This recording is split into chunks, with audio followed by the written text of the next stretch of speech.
Hello, everybody. Randy Patterson here with Boomerosity. If you follow me at all on social media, you saw an announcement a few weeks ago, and that let you all know that I have a distribution deal with a network called Star Worldwide Networks, the people you see here behind me.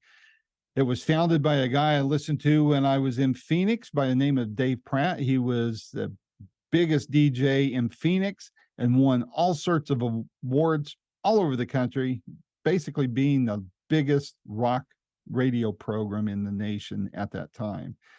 Very innovative. He was part of the category of shock jocks, so his name was mentioned alongside people like Howard Stern, people of that ilk, and he was amazing in Phoenix.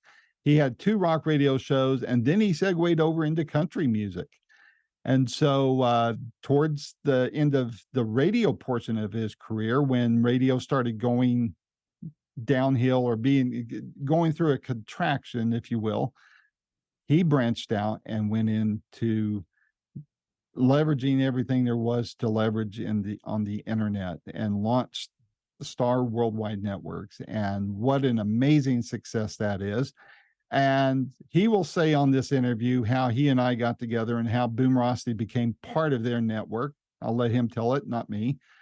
But it's a fascinating interview. You don't have to be from Arizona to take interest in this interview. And not only would I like for you to take interest in this interview, I'd like for you to go to starworldwidenetworks.com and find Dave Pratt's book. It's an audio book and it's free to download.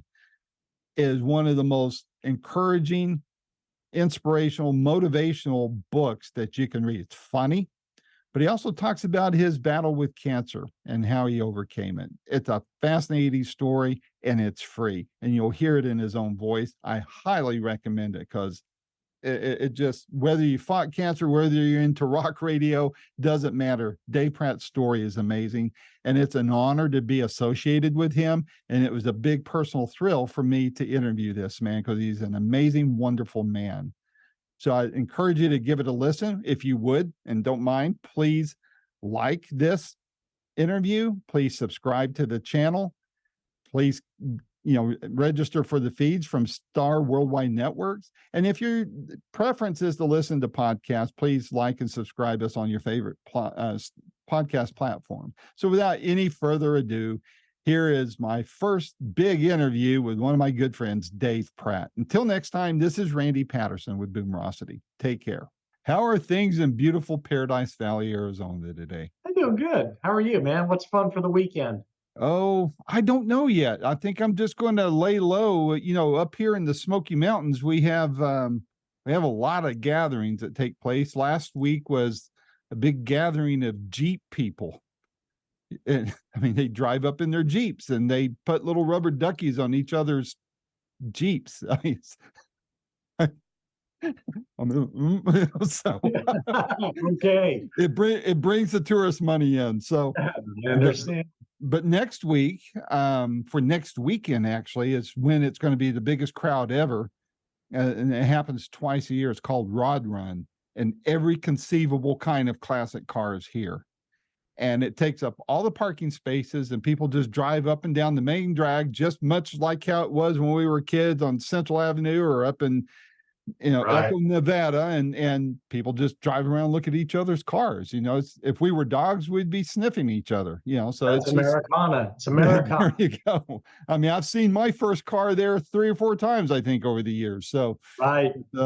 anyway, that's the way it is up here. A lot of car and motorcycle gatherings and stuff. So this weekend, I think, is going to be the front end of the Rod Run, and it's going to be a lot of traffic. So I'll probably just stay home and try to behave. Yeah. So you got big plans for the long weekend?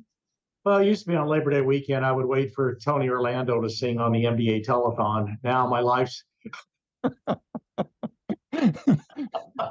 life's not nearly as exciting.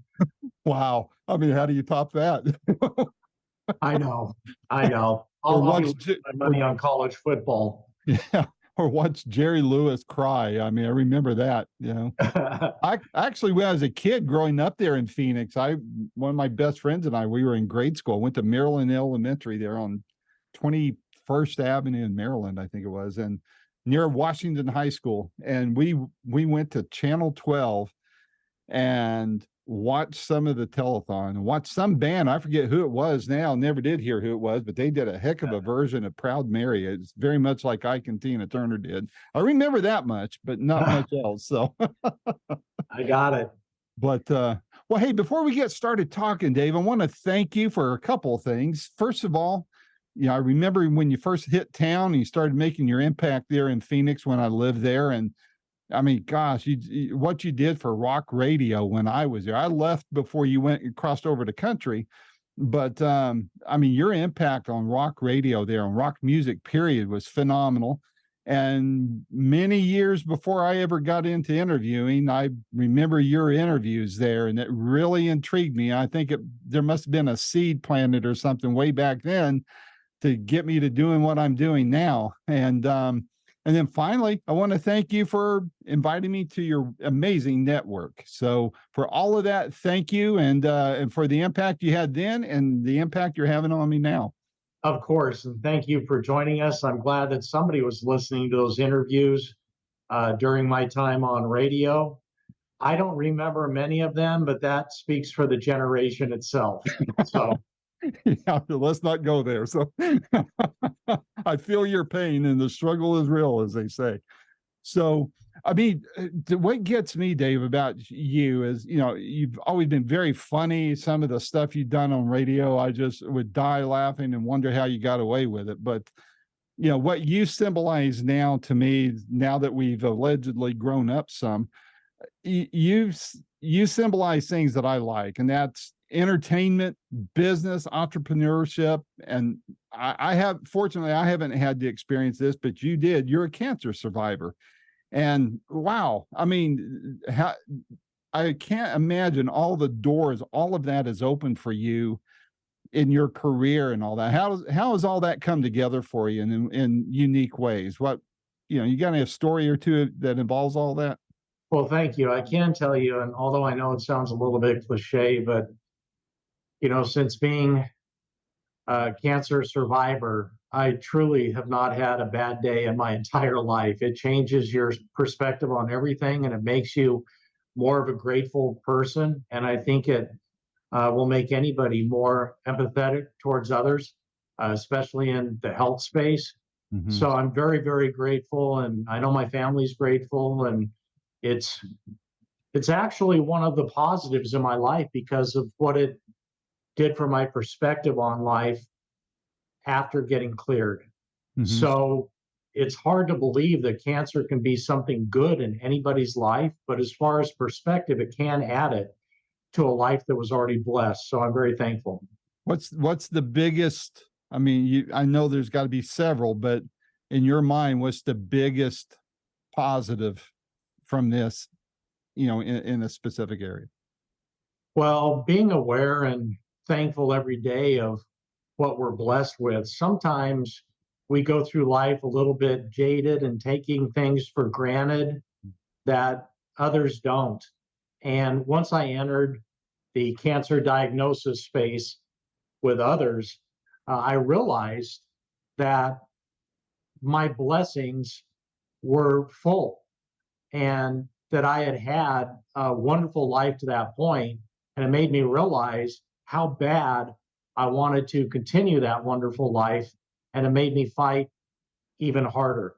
At that point, Randy, my kids were all young, and I would have made a deal with the devil just to be around to see them graduate from high school. Mm-hmm. So a cancer diagnosis all of a sudden brings reality into your world. At that time, as you mentioned, Randy, as you so kindly mentioned, I was on top of the world, interviewing rock stars, music stars, celebrities every single day, being nationally recognized on radio, making more money than a small town kid could ever have dreamed of, having a long time marriage to the most beautiful woman in the world, having perfect health to that point. Everything it was a movie. It was perfect in my life. But honestly, I didn't realize what I had at that point until I realized what I could have lost Wow. so quickly. And after that, it really did become a positive to where every day the food tastes so much better. The sleep is so much more enjoyable. The career is so much more appreciated. The friendships are more real. It truly does, if somebody's aware about what's truly happening to them, it really does make their life more wholesome. I agree. I agree. Has there been any, I mean, I'm sure you got a lot of stories tied to this, but tied to the diagnosis and your conquering of cancer, do you have any stories of anybody that has looked and heard of your story and it impacted them for the positive? I have. Once I was so fortunate to be cleared, I wanted to give back. So I privately told my urologist, look, I've been in Arizona a long time, been on the air in Arizona a long time. I'm not a doctor. I don't have any medical background, nor do I pretend to. However, if you get a patient that grew up listening to me and they would just like to have a conversation with somebody who they know, although possibly they have never met, but they feel like they know me because we shared time together every single morning for years, for decades, well, then I'm available and I'm more than happy to speak with them. And through that, again, my life became more fulfilled and I developed some true friendships. And there really is a beauty in being able to help others. You know, at first, when we start off in careers, especially media, it's all egotistical. It's all about us. The world's about us. But when you truly start living, you realize that there's more beauty in giving than receiving.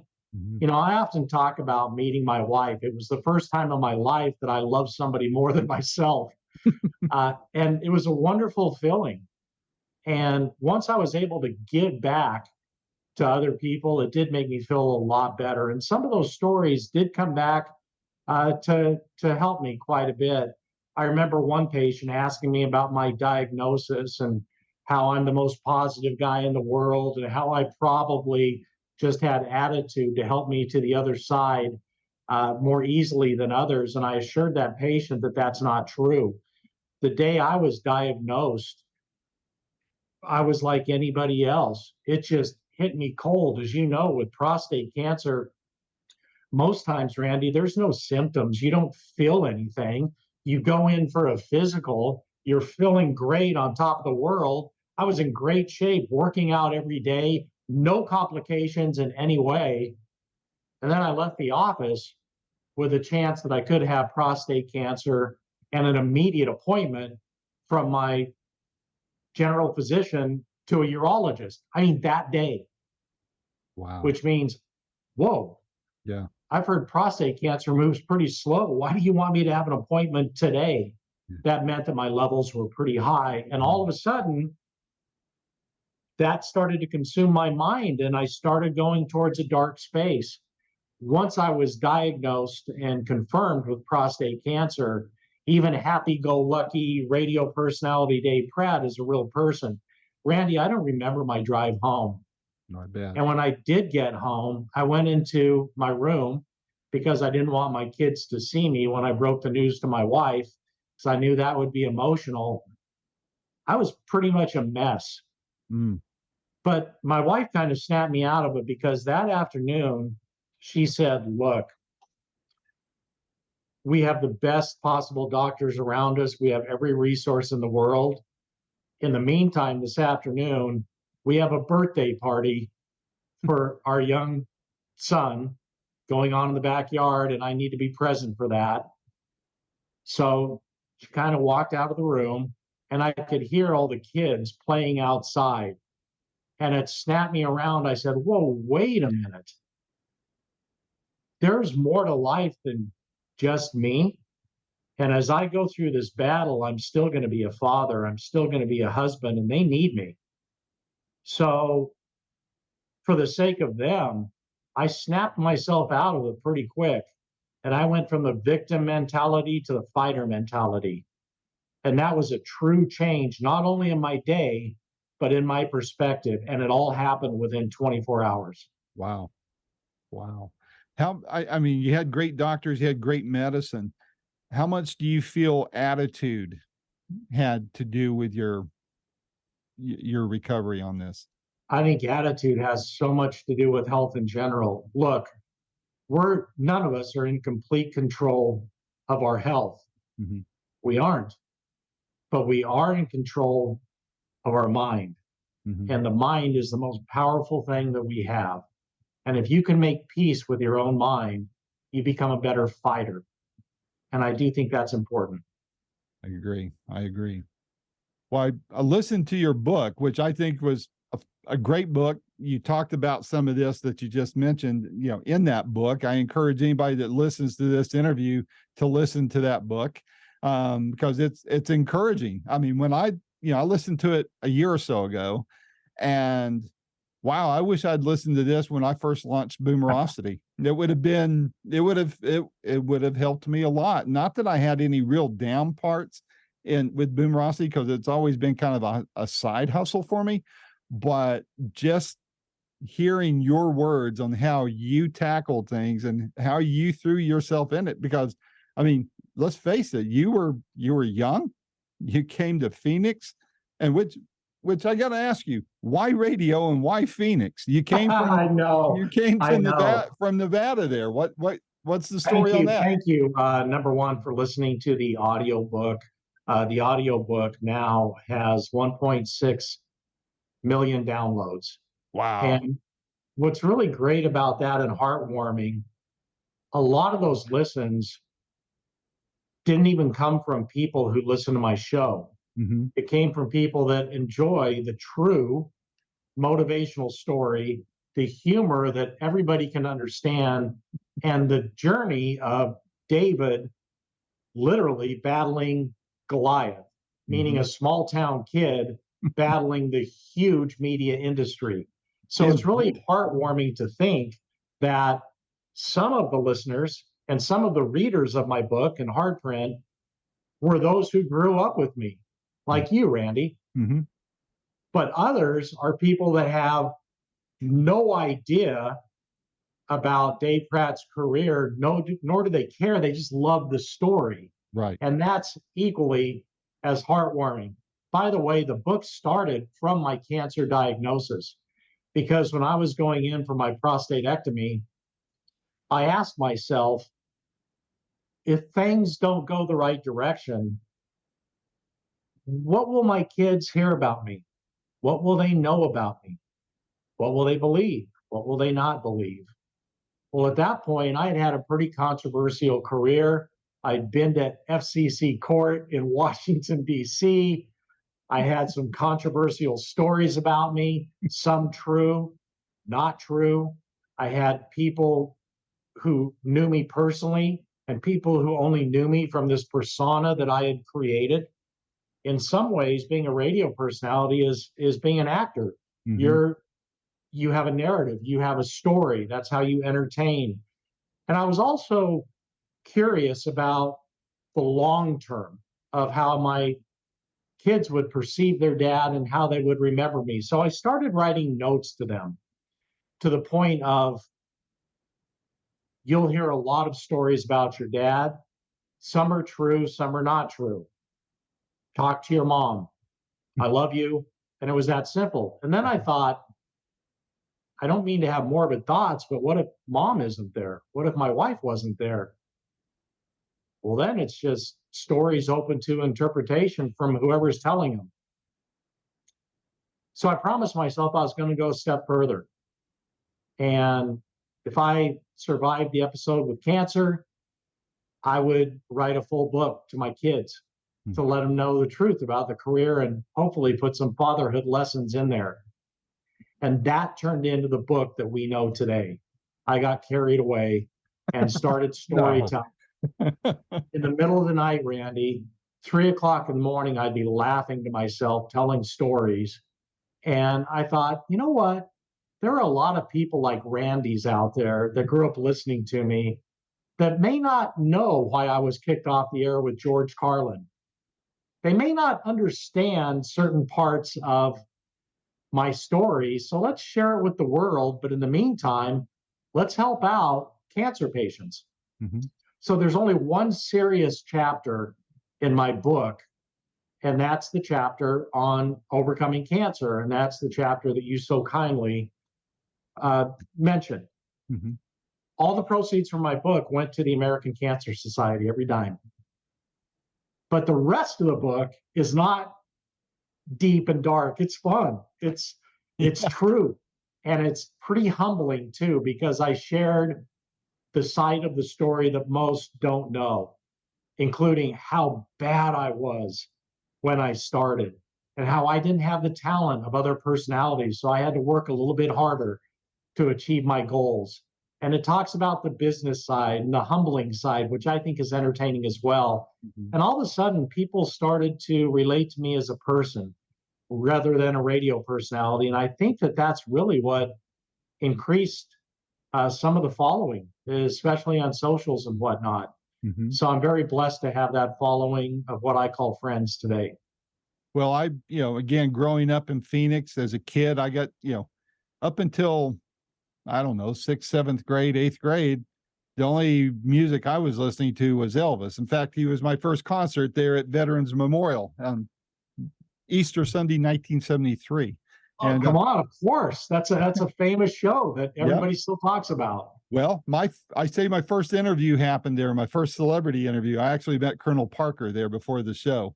And Wow. seriously. And my last question was, can I go backstage and meet Elvis? And he goes, no. And he turned around and walked away. So, but listening to Crux and Chris, and then of course, KUPD come along, and all these stations and such, that to hear all of that. I mean, for somebody like me to hear that, I mean, there was the personalities that were filling the air. There were, just before you, there was KZZP. It was Jonathan Brandmeier, and Stern was coming out in a national way, and all this stuff started bubbling up, and radio became more fun for the listener. And you came in and just kind of like turned it on its head and even made it even more fun. Before I want to jump to this Rolling Stone story you have, because when I read that, I thought, now I can relate to that, because something like that would have happened to me. Just right place, right time, but I wasn't supposed to be there, that kind of thing. But before we get there, I mean, you show up at a radio station that's just like, for anybody who hasn't been to Phoenix, and especially wasn't in Phoenix back in the late 70s, early 80s, like when you showed up, I mean, this thing sounded like it was in the armpit of the desert, just this old building. And I mean, I could envision Yeah. it. Well, Tell to me tie about it all that. together for you, Randy, when you mentioned Chris and Crux, and I'm just going to tie that in a bow, what you just mentioned, because it all matters to the story. Chris and Crux were two AM stations Hmm. in the 60s and 70s in Phoenix, Arizona, before FM became dominant. Hmm. And Chris and Crux, KRIZ and KRUX, battled it out between the two. I come from a really small town, Elko, ELKO, Nevada. No, it's not around Vegas. It's up in the northeast corner, and Wow. it's truly a small town to where Reno and Salt Lake on either side are 280, 300 miles away. Boise's a couple hundred miles to the north, and Vegas is whatever, 400 miles to the south. We are talking a small town. So when I came down to Phoenix, it was pretty intimidating. I was on the radio up in Elko, which is, believe me, humbling in itself. It had one station at the time. My audience was probably my grandmother and maybe my girlfriend. The biggest celebrity I had interviewed at that point was the fire chief. I wanted to be in radio. I come driving down to Phoenix, and all of a sudden I could hear these radio stations, Chris and Crux that we mentioned. To me, that was big time. The announcer on Crux was interviewing Cher when I was coming into town.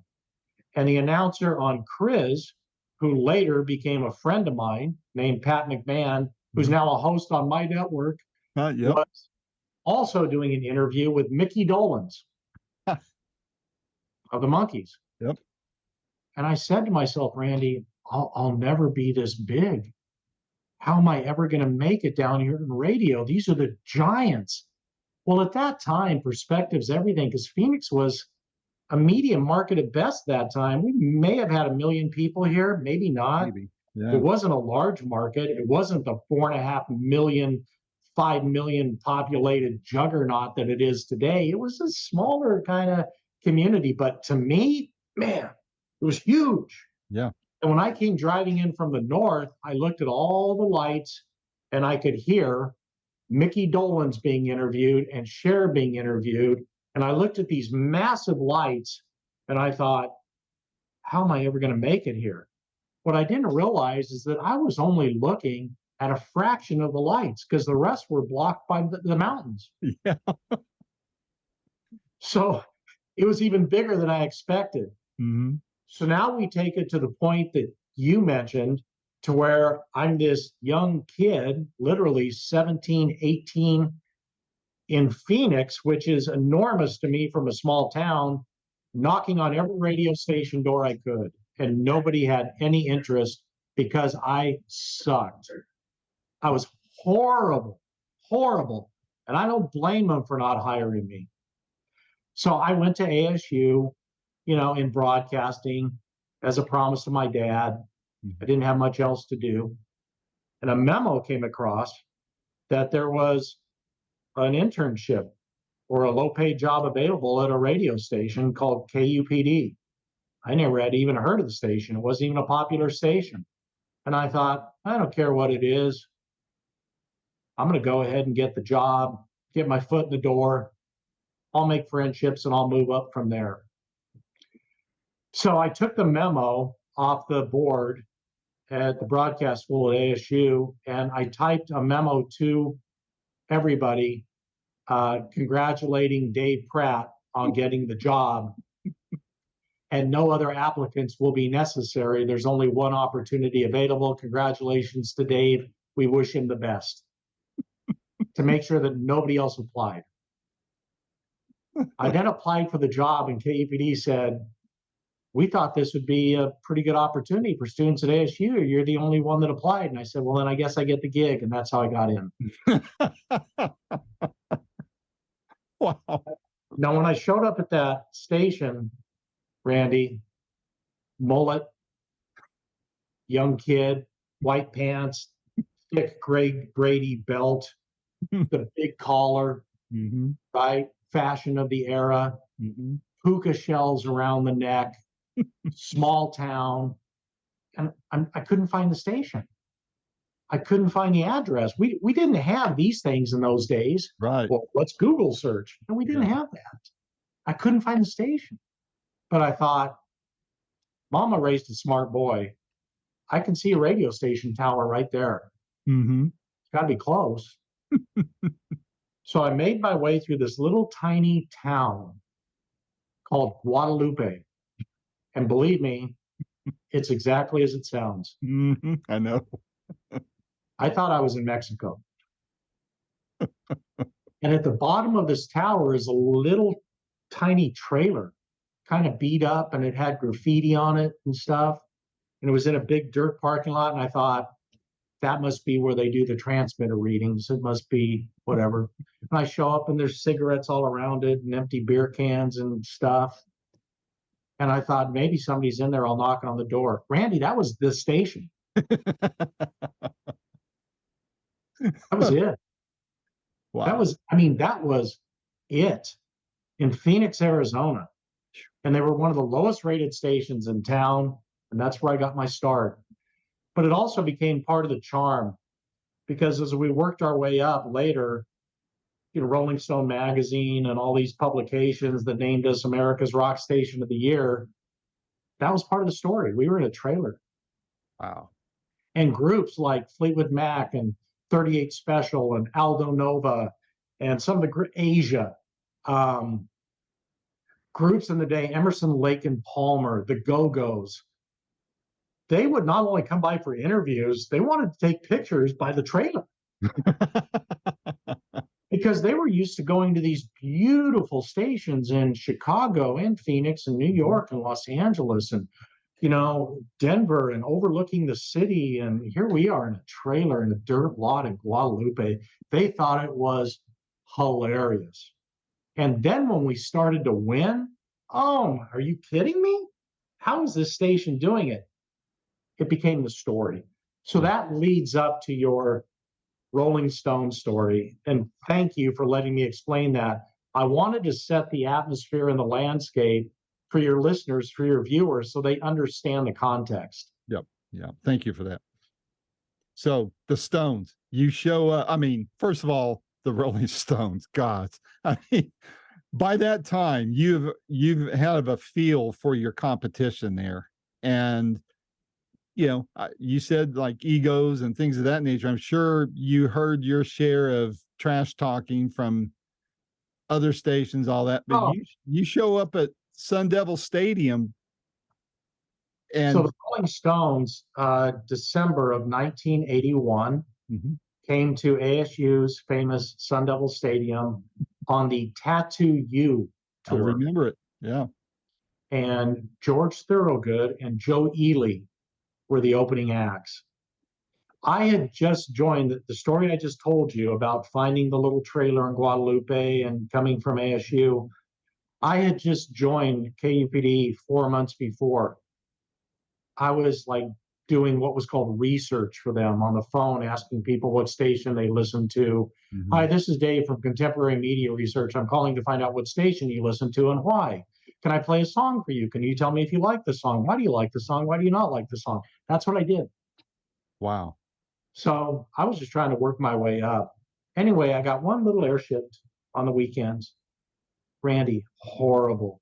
Don't think of the Dave Pratt that you came to know. Think of a Dave Pratt from Elko, Nevada. Horrible, Randy. And I was on the air like 2 o'clock in the morning on Saturdays. Wow. 4 months later, the Stones come to town and the radio station, and we're getting our teeth kicked in. We're nowhere. We're not even one of the big stations. We're a station, but we're not like one of the bigger ones in Arizona. Right. We hadn't earned that yet. And I was just starting. I was still a kid. So the station said, hey, we need somebody to go out and work our little booth and hand out stickers and register people for tickets and whatever it is, just in front of the stadium. And nobody on the air staff wanted to do it. They're like, who wants to do that? That's a lower person's position, right? We're big jocks. I said, I'll do it. I only have one little shift a weekend. I'll go out and do it. So I did. And I put on my KUPD jacket. I was out there mainly to meet girls and think I'm cool wearing the KUPD jacket. I'm standing in front of the stadium. Here's a bumper sticker. Here's a bumper sticker. Enjoy the show. Enjoy the show. And a guy came out in front of the station and he had like passes, laminates. And Randy, you've been in the business. They wear all these passes around. Big guy with a British accent. And he goes, you from the radio station? I didn't know. I said, yeah, I am. And I was. And he said, would you follow me? I said, I guess. He said Rolling Stones all over stuff. So I followed him, not even knowing what he's talking about.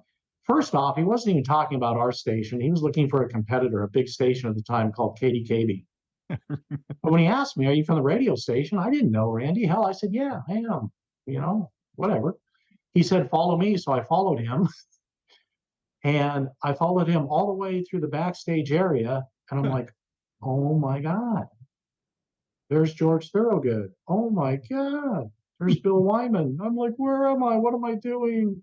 And I go to the side of the stage and he goes, okay, so when you go on stage, I want you to mention there's no smoking, no flash photography. And I'm like, what do you mean when I go on? I'm handing out bumper stickers. I'm at a station in a trailer and go out, what do you mean? And then he goes, yeah, that's part of the deal is you get to go on stage and welcome everybody. And I'm like, oh my God, he thinks that I'm with KDKB. So I said, yes, sir. Done it all the time. No problem. Got you covered. Because who's going to turn that down in front of 60,000 people? That's right. So he gives me a little sheet with notes on it that I'm supposed to read to the crowd before George Thorogood comes on. And I'm like puckering, Randy. I've I never been bet you were. I've never been on stage. Are you kidding me? And 60,000 people. I once hosted a high school assembly. Nobody knows who I am. I got one little airship a week. So he goes, yeah, just go on stage and read this. And I'm standing there so nervous. You can't believe it. And George Thorogood comes up. He's got his guitar on. And he goes, hey, you look like you're a little nervous. And I go, I'm so nervous. And he goes, you want me to go out there with you? And I said, okay. And he goes, I'll walk out there with you. And I said, I don't even know what microphone to use. Now, guys, this isn't a usual stage. This is a stadium stage. It's enormous. Mm-hmm. So it sounds simple what mic to use, but it's not that easy. You have to walk out and navigate through backstage and buy the drum kit through this. Don't step on this. Don't use this microphone. Turn the microphone on. There's more to do than just what it sounds like. Right. So George said that he'd walk out with me. I said, okay. And then he turns to me before we go out and he goes, you nervous? And I said, I'm so nervous. And I hear a British accent behind me go, me too. And it was Keith Richards. So I turned around and I saw that mug and I'm like, oh my God, now I am nervous. So I walk out there and I introduced George Thorogood and got to the station the next morning and they were pissed. Excuse my language. No problem. They said, what were you doing on stage? And I said, guys, your station's nowhere. You're low rated. Why are you mad at me? I got you on stage. They said, KDKB's calling and they're upset because they're supposed to be on stage. And I said, what do you care? That's your competition. What do you care? What do you owe them? I said, compete. I got you on stage. They said, nobody knows you.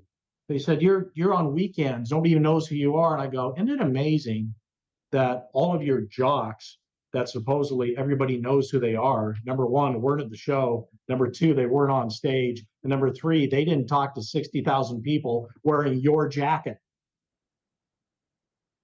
And they kind of backed off. And then the owner, who I had never met in my life, walks in to address the situation. I wonder if that owner had ever even been to the trailer at that point. Their sales staff was downtown. Yeah. And he goes, man, this kid's a fighter. He wants to, and that was my break right there. Wow. That was it, Randy, right there. Could something like that even happen today? No, because they don't care about radio stations. Yeah. In those days, radio stations were a big deal. You needed radio stations to promote your music. You needed radio stations to sell concert tickets. Look how we're doing the interview right now, Randy. Yep. We're not on radio. You don't need radio anymore. Radio's not king anymore. This thing called the internet. Yep. That's what's king today. You talk to Taylor Swift. What's more important to her? Getting her songs played on the radio or having 50 billion downloads and selling 100 billion tickets? That's all. That's it. That's the game. So to answer your question, no, that could never happen again today. Yeah. Because I don't even know if radio stations have access to being on stage, nor do they care. Boy, it's a world of difference. Before we get to where you're at today on this, you mentioned interviews a couple of times, and as you might mildly suspect, that's something a little near and dear to my heart, But how did you first start getting into that? Was it there at KUPD or I mean? Well, at KUPD, I didn't really have many good interviews until all of a sudden things exploded for me. Within a year's period, I went from nobody knowing me to having the top-rated show in all of Phoenix and being recognized with icons like Howard Stern and Greaseman in Washington, D.C. and Rick Dees and Steve Dahl in Chicago. They're putting me in these conversations. I'm like, what? I'm from Elko. But I'm getting put into these conversations. And as I was put in those conversations, all of a sudden, I was the go-to guy for interviews. Don't ask me how, Randy. I just was, because my name preceded my talent.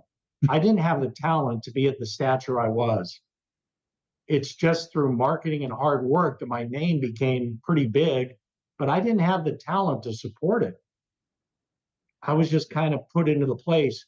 So to answer your question, I was pushed onto a stage into the spotlight that I wasn't really prepared for. But interviews started coming my way to where I'm not going to turn down interviews. I'm not going to turn down George Carlin and Pete Townsend and Stevie Nicks and Pat Benatar just because I don't have experience. I'm going to take them, and I guess I'll kind of learn as I go, you know? Yeah. So I had some great advice. Somebody said, don't prepare your interviews, just listen and ask short questions that require long answers and just kind of prompt your guest. So I would do stuff when I had Paul McCartney on. I would say, Paul, talk about your concert. It's not a question that has a yes or no answer. It's Right. something that requires a long answer. I knew that he wanted to talk about his concert. He wanted to promote it.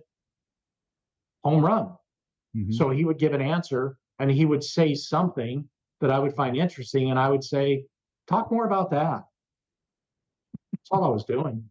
And I would let the interviewers go on. And that's a sign of a good interviewer. Look, Randy, in this interview, you're a pro.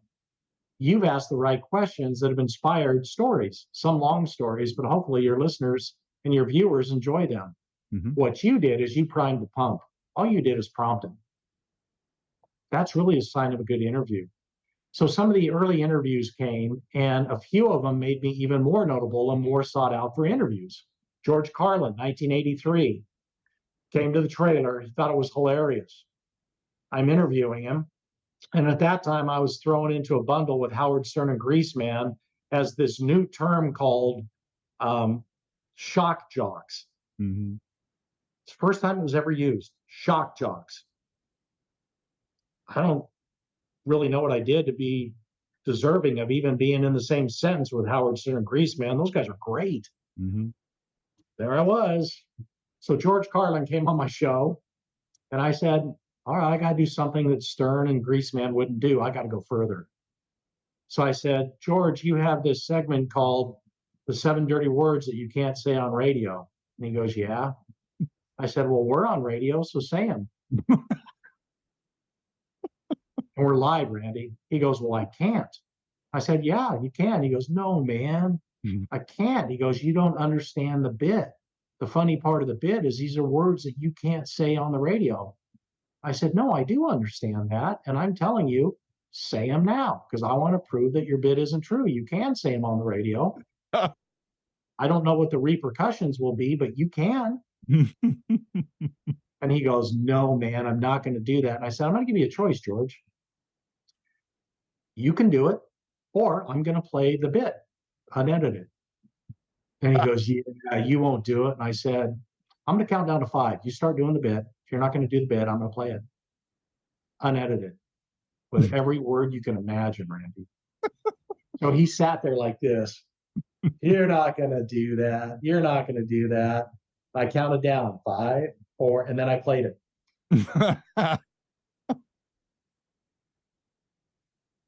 So I was taken off the air, and the owner called me into his office. He's getting to know me pretty good by now, right? Yeah.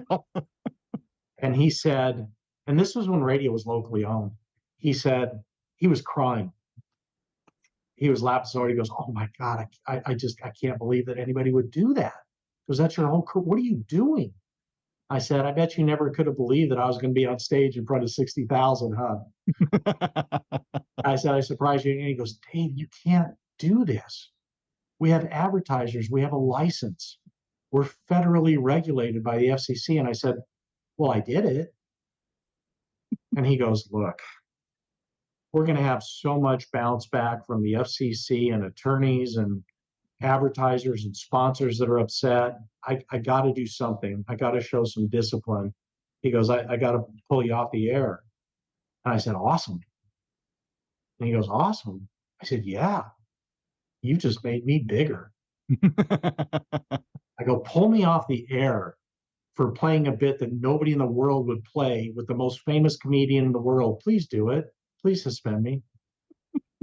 And he goes, you're right. And he goes, why don't we do this? Why don't I send you over to California? I'm going to send you to this place called the Surf and Sand in Laguna. Just enjoy it. Order anything you want with room service. Don't answer the phone. Bring you back in a month. I said, okay. Front page of every paper. Dave Pratt's gone. Where is he? What happened? He's gone. He's suspended. Oh my God. KPD, we're so sorry for what happened. We didn't know it was going to happen. We feel bad about it too. We apologize to our advertisers with the whole bit. George Carlin's being asked about it. Now, Randy, I'm bigger than life. And again, Randy, I didn't have the talent that you possess today. I didn't have that. I was way out over my skis, but all of a sudden my name is just blowing up. Then when I got back, my show was bigger than ever, and everybody from Olivia Newton-John to Kenny Rogers, not even rock shows. I mean, Larry King, they wanted to be interviewed. They wanted to be on my show. I did a trailer, Guadalupe. Now all of a sudden, Olivia Newton-John's in a trailer in Guadalupe with me, and I'm singing John Travolta's part on You're the One That I Want. Kenny Rogers is playing poker with me on the air. Sam Kinison singing Wild Thing with me, trying to get Jessica Hahn to sit on my lap. All this is happening to a kid.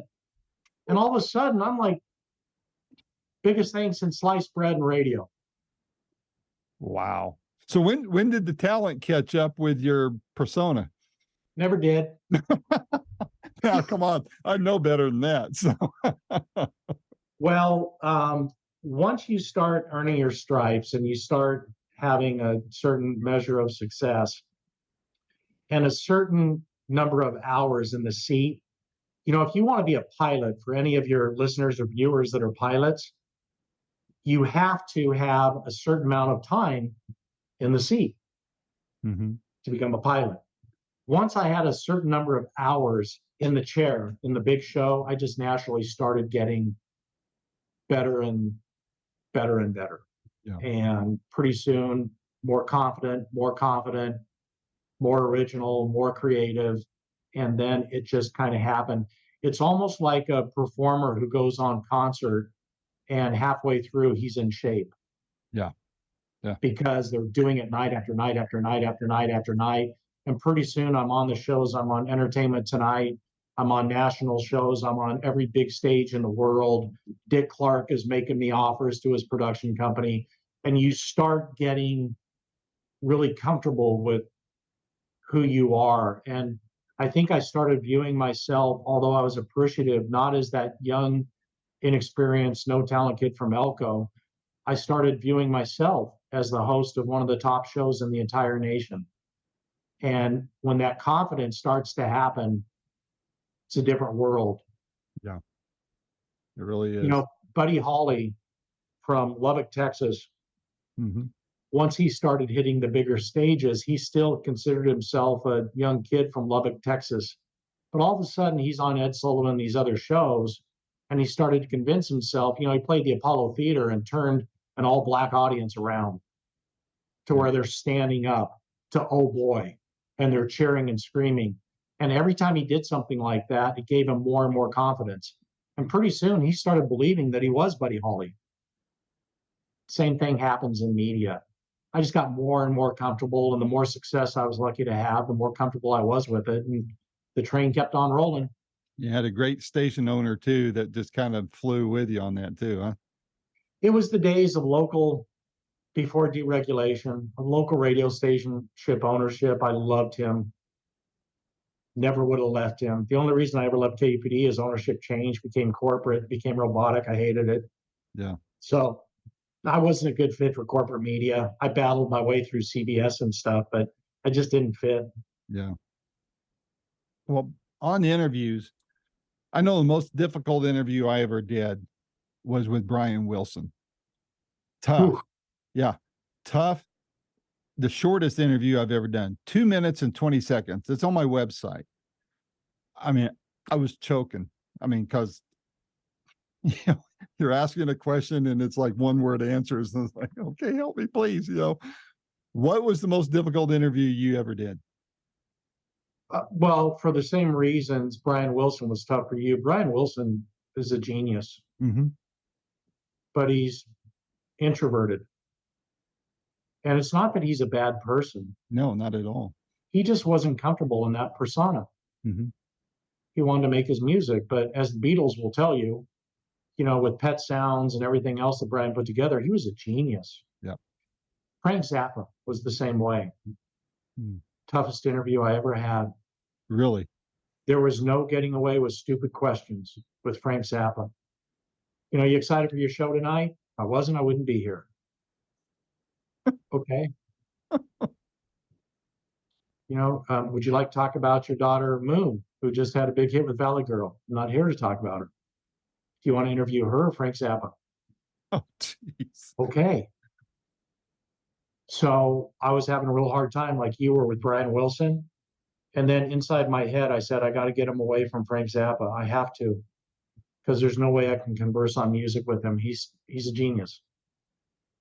So I said, Frank, we're in Arizona, and this is the home of Alice Cooper. You were the one to discover him, to sign him. Everybody hated Alice Cooper. He would clear rooms. Hmm. Nobody wanted him. And then I got him because Frank goes, that's why I signed him. And I said, because he cleared a room? And Frank said, he got reaction. He created emotion. So I said, talk about that. Now I had him, Randy. Wow. I had him. And we were off and rolling, and it was wonderful. And then Alice called in to talk to Frank, and boo boo. And all of a sudden I had magic. And Wow. after that, everybody said, Dave, nobody has a good interview with Frank Zappa. I said, I do. So some of the tougher interviews I've had, though, Prince was really hard.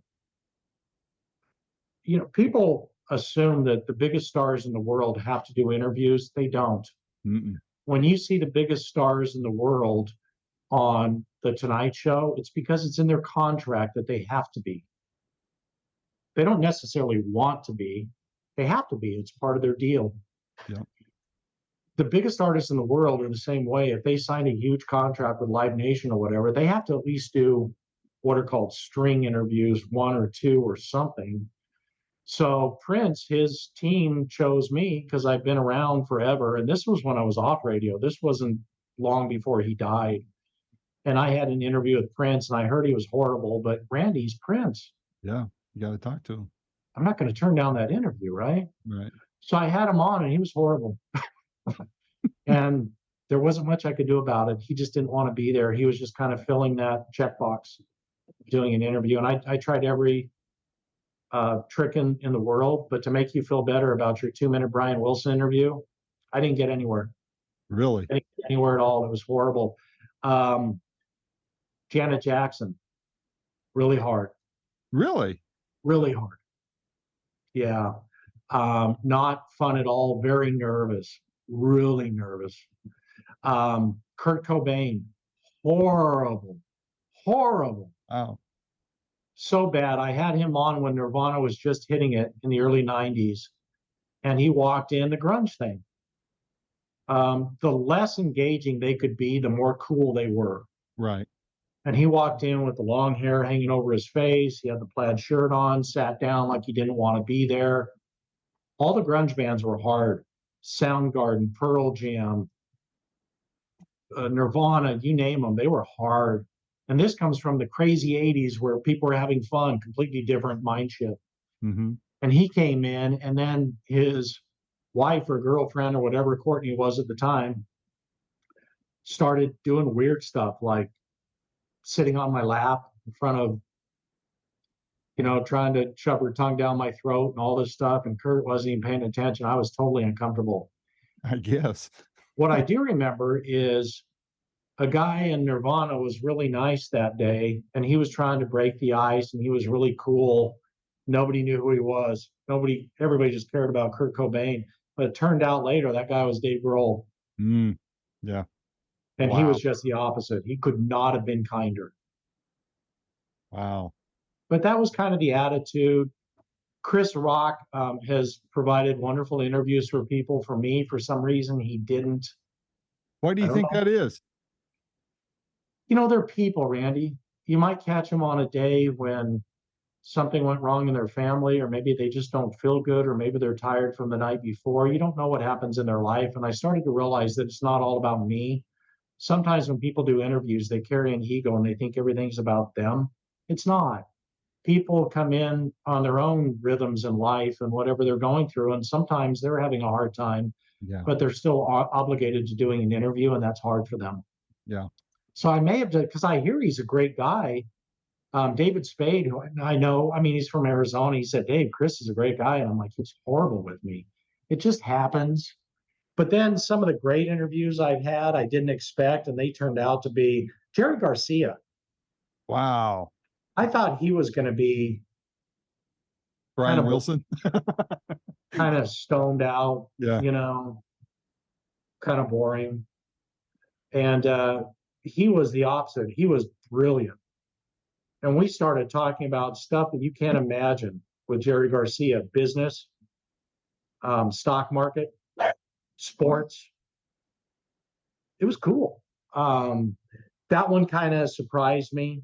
Alice, because I've had him on so many times, when he started talking about things that aren't musical and hanging out with uh, some of the people that he hung out with over the years that have nothing to do with music. Salvador Dali. Yeah. What? Groucho Vincent Marx. Price. Yeah. What? Groucho Marx. Yeah. He lived next door to Groucho Marx. He wanted to tell me stories about Groucho being lonely, wanted somebody to watch television with. Mhm. What? Being on the Muppets, what that was like. Once I got him hanging out with Gene Wilder, how many people told him that he would have been the perfect Willy Wonka. If you think about it with theatrics, Alice would have been phenomenal. Mm-hmm. Telling me about hanging out with comedians from Tim Conway to that era and Hollywood Squares, and doing stuff that was so non-rockish, if that's even a word back in the day, but Alice was doing it. He was one of the first rockers to admit to playing golf. Yep. Alice was different. When he got into those stories, man, that was fun. That was fun. That's when Alice became a much better guest than music. Yeah. Yeah. I loved him. I've interviewed him 2 or 3 times. What I got him on was asking him. There's a song he did called from the Welcome to My Nightmare 2, and it was called the song was I Am Made of You. I said, Alice, that sounds like a church song. Were you writing that for church? And he just went off, started talking. He said, well, it's very much like that. And he goes, I can't tell you how many churches have done it and blah, blah, blah, and he was off and running. So, and speaking of running, I knew he ran cross country. I ran cross country 1 year at Moon Valley.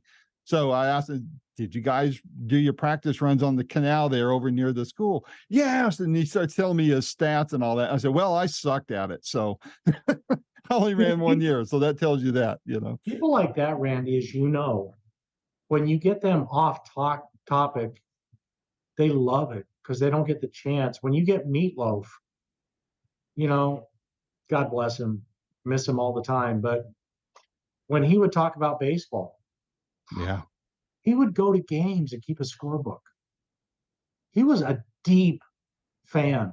If I'd go with Meatloaf to a baseball game, it wasn't sitting there chatting. No, he's watching the game and he's going, Dave, the first 2 times this guy was up, he struck out swinging at bad pitches. This time, I think there's a chance that he's going to walk because they're going to have a talk with him about the. I'm like, whoo! He loved it. Alice, if you could get him off topic, if you could get him talking about Cheryl and how she saved him from alcohol and how she didn't like him when she first met him on the Welcome to My Nightmare tour as a classical dancer, and how when he overcame alcohol, he realized that his time with Cheryl was so much more meaningful than doing anything that he shouldn't have been doing after his shows. And that's why he wrote the song You and Me Ain't Yeah. Superstars.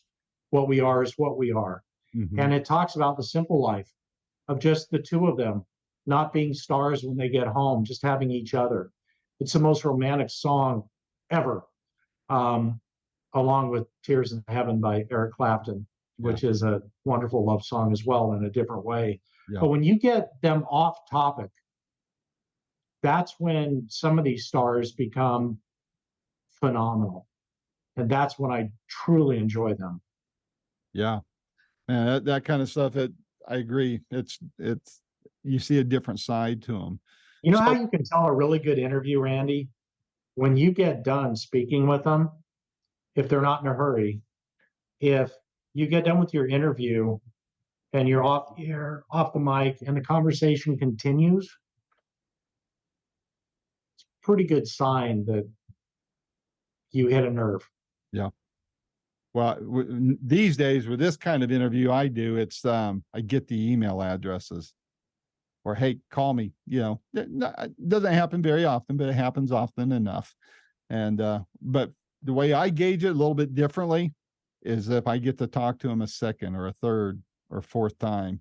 I think the record I hold is 7 times with Steve Lukather of Toto. Ah, wow. One of the best, too. But yeah, when you get them off topic, Terry Bradshaw came in town for the Super Bowl. Oh wow. I remember having him on, and everybody, he was kind of doing the rounds on different radio stations, promoting whatever he was promoting. And I asked him straight out, I said, Terry, everybody else talking to you about football.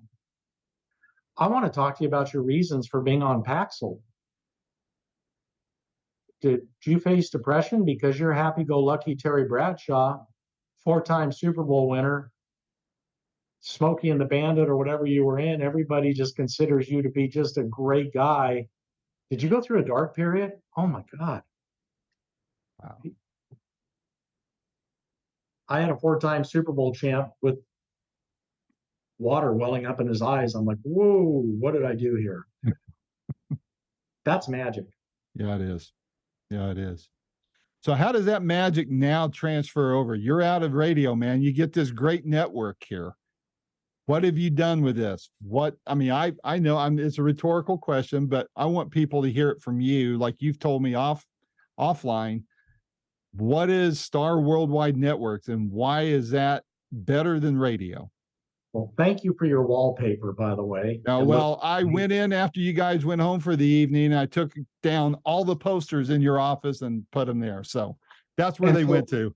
And so everybody knows, and Randy, I know you're a humble guy.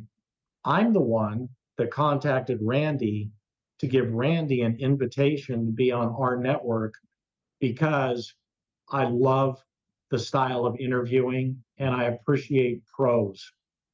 So I'm the one that contacted Randy, and then Randy was kind enough to accept my invitation to be on our network.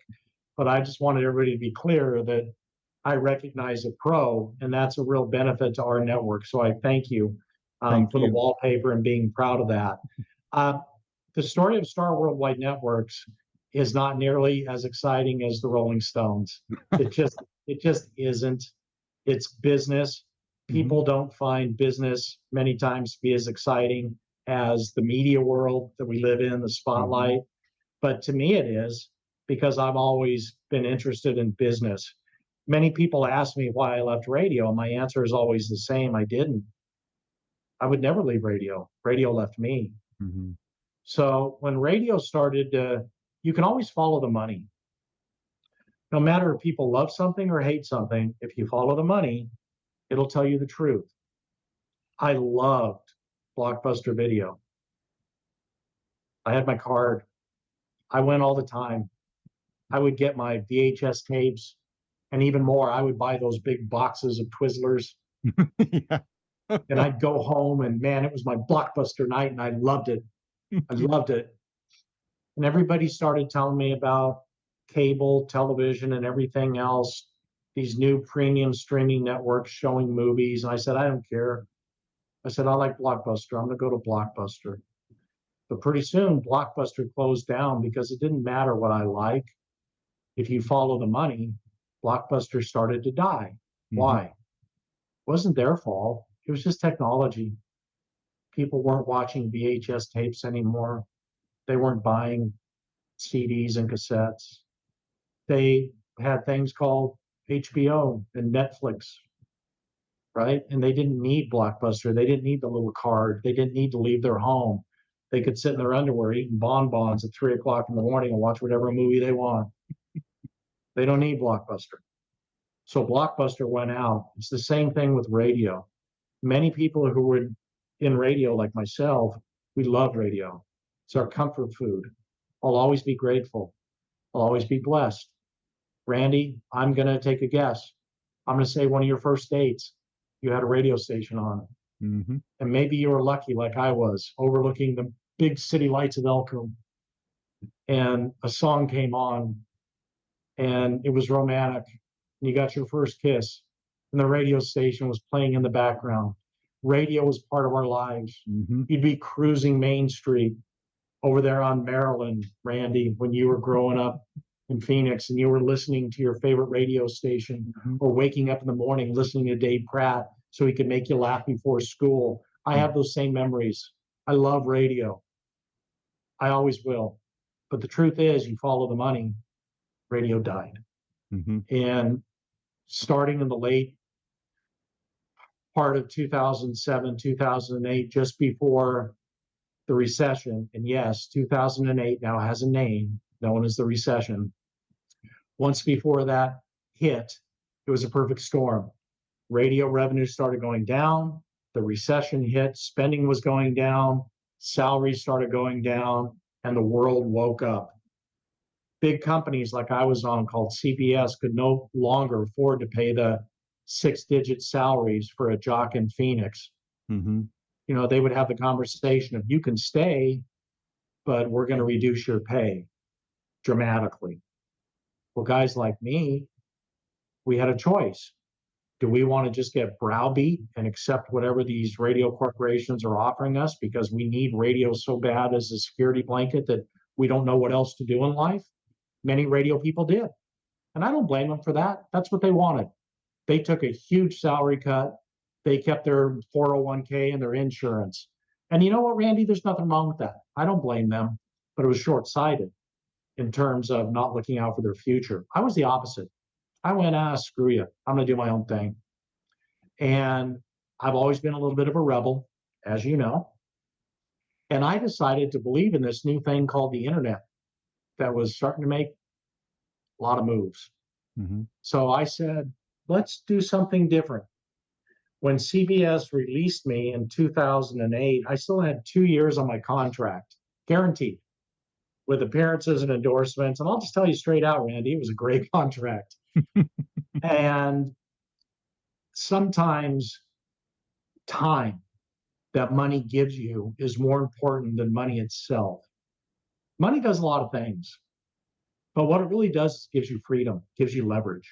Yep. So money does things like buys you nice cars, can buy you a nice house, can buy you a nice vacation, can buy you a nice big screen. Yeah, money can do that. But money can also give you the freedom to do what you want to do in life. And what that 2 years did for me with 4 little kids at home, it gave me the freedom to open my mind and decide what I want to do next. So instead of sitting around doing nothing for 2 years because I'm restricted to be on radio, why don't I humble myself? And at 50 years old, why don't I wave the flag on radio and say, yep, radio's forfeiting. And let's learn about this new thing called the internet. Let's learn about podcasting. Let's learn about vodcasting. Let's learn about snackable short content. Let's learn about the direction the media is going. So I did. And then I put my money behind it. And in 2010, I started my own show on the internet. And so many radio stations at the time were giving me offers, but I told them no, because if my listeners can find my show on radio, it might prevent them from trying this new thing called podcasting. Right. So I decided not to hold on to the side of the pool and try to swim. No, you're either all in or you're not. So I jumped into this deal called podcasting, And I promised my longtime producer of 40 years, Rob. if this works, if we can prove that our show can monetize, not just being a good show, but can you make money at it? Right. If we can prove that we can monetize this show metrically, analytically, then we have something. Then we'll open the door to others. Randy, by the end of the first year, we had over 200 shows paying us Wow. to produce podcasts. We could not build studios fast enough. Each show was paying us at that time $1,500 a month. You do the math. Mm-hmm. And we were professionally producing the shows and providing state-of-the-art studios. Because a lot of people, they didn't know how to do a podcast. Here we were experiencing interviewing. We had pros all around us. And we built the most beautiful studios overlooking Phoenix, Mm-hmm. Burbank, Scottsdale. Yep. And we blew up. We just, boom, we exploded as a network. As we started to get bigger and bigger, so many of our clients that were paying us for podcasts would say, Dave, we love the way that your network cooks the food. Just like you going to the diner, Randy. They would say, we love the way you cook the food, the way that you treat us, the way that you invoice, your personal touch. We love your staff. And here it comes, Randy. Dave, we just wish that you guys did, and then fill in the blank. We wish you guys did media buying. We wish that you did social media management. We wish that you did commercial production. We wish that you did PR. We wish that you did crisis management. We wish that you did graphics. We wish that you did business consultation. So what they were really getting at is they wanted us to be a full agency. And I thought, oh my, that wasn't my concept when we started the network. Right. But smart people know how to pivot. Yep. So I said, if we can get a couple big ones on retainer, then we can go ahead and begin a full marketing agency. That happened. We got some big accounts on retainer, and we did, and that kicked the door open, Randy. Wow. That's So today, that is the much bigger part of our business. Is we are a full-blown marketing agency, not just for Phoenix, but for other brands all across the nation. And to your listeners and viewers, to some of you, you might find that interesting. If you're business-oriented entrepreneurs, we're all crazy, and you'll appreciate the risk that that took without a parachute. Yep. However, to other listeners and viewers, compared to the Rolling Stone story and interviewing Paul McCartney and Larry King and Alice and playing poker with Kenny Rogers and getting kicked off the air with George Carlin, it's not nearly as entertaining. And I understand that. Yeah. Well, you're looking at a guy who has 2 degrees in finance. Business is my porn. So You get it. You get it. Then you get it. Yep. Yep. So yeah, we see what radio's doing. It's spiraling right now. Do you think TV is going to do the same thing? Local TV? Well, you're starting to see both radio and television morph. One of the companies that had the biggest ownership in radio is now called iHeart. Mm-hmm. Think about that. The biggest radio company in the world is now named after the internet. It's called iHeart. So they wave the flag too. Whether they want to admit it or not, they're an internet company first now. Yeah. Television, I don't think that you can find any television station that doesn't constantly say, follow us on Facebook, Right. email us, for this contest. You can text us with your own weather reports. It's all internet. Everything's going internet. Download Television, we're media buyers as well. Many times we'll buy the digital side of a television station and they'll throw in the TV time for free. Really? Wow. It's a different ballgame now. So to answer your question, they're already changing. Already. Wow. My goodness. And you're on the bleeding edge of it, man. The Impressive. difference is live sports doesn't become friendly for on demand. Like what you and I are doing right now, Randy, is very friendly for on demand. If your listeners or viewers enjoy this interview, They could start watching it right now. The doorbell rings in Tennessee. They go and take care of it. They can then start the interview where they paused. Or if they want, they can join us at 4 o'clock in the morning because they can't sleep. Right. Fine. That's on demand technology. Live sports doesn't work that way, or live coverage of the hurricane in Florida True. or the fires in Maui. People want immediacy. Now, they can get that immediacy from social networks and they can get it on their phone, Yeah. but usually it originates from what was basically known as a TV outlet or a cable outlet.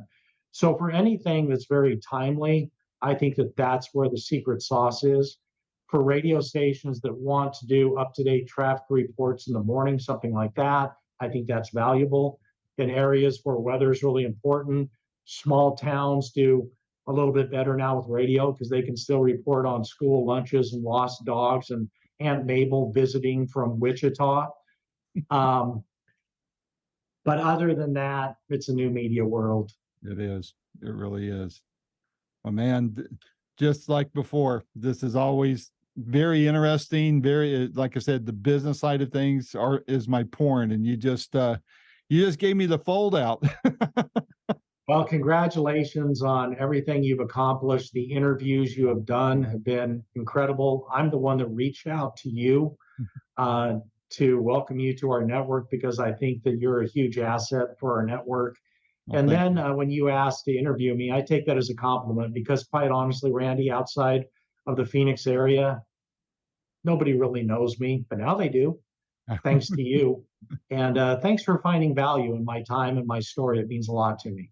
Well, thanks for sharing it again. I know you could have just easily said, "Hey, point everybody to my book and they can listen to it." But I wanted them to hear it directly from you face to face. And it was wonderful and a lot more to it. I mean, there's a lot more in that book than what we talked about. I mean, good Lord, there's a lot of good listening for that book. And I'm going to encourage everybody to download it and listen to it twice because you're going to miss something the first time, you know? Well, the good thing So, about it, Randy, is it's a gift. It's free for a reason because we already made a ton of money for the American Cancer Society off the hard print through Borders and Barnes and Noble and Amazon. We already did all that. So we've already made those donations. Now it's just a gift.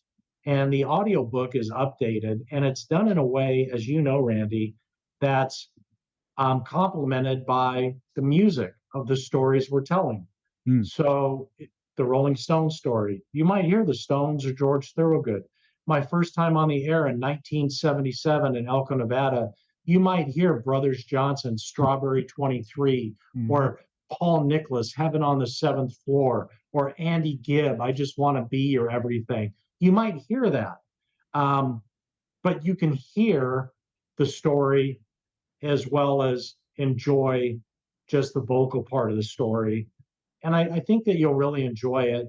And for your listeners, again, that don't have any idea who I am, number one, congratulations. And number two, I think that you'll enjoy the story anyway. They will. I can guarantee them that because So please listen to it. When you go to the network that is one of the homes now for Randy, you can see how to contact me and you'll be surprised that I will email you back. So you do. You're very direct, even on social media. You know, you've liked some of my corny stuff on Facebook and often ask me what's the special at the diner that my dad and I eat at. So you're the real deal, man. I appreciate the time, Randy, and thanks for including Likewise. me. Okay. All right, we'll be talking soon, boss, and your best to my best to your family. Okay. Thank you, and vice versa. Thank you. Take care. Bye bye. Bye bye.